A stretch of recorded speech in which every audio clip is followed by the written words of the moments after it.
মাত্র একটি ব্যক্তি, আমার প্রিয় নেতা শহীদ রাষ্ট্রপতি জিয়াউর রহমান বলেছেন, ব্যক্তির চেয়ে দল বড়, দলের চেয়ে দেশ বড়। আমার নেতা যখন আমি একটি ব্যক্তি হিসেবে আমাকে বহিষ্কার করেছে, আমি চিন্তা করেছি আমার কোনো দোষ নেই। তারপরে আমার নেতা সিদ্ধান্ত নিয়েছে, আমি মনে করেছি ব্যক্তির চেয়ে দল বড়, আমি আমার নেতার সিদ্ধান্ত মেনে নিয়েছি। মাথা পেতে নিয়েছে আমার নেতার সিদ্ধান্ত। উনি যে সিদ্ধান্ত দিয়েছেন নিশ্চয় আমার দলের স্বার্থে দিয়েছেন।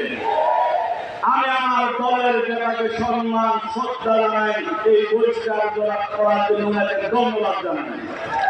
নিশ্চয়ই দলের স্বার্থে বহিষ্কার করেছেন। উনি যখন বুঝেছেন সিদ্ধান্ত নিয়ে রেখেছেন।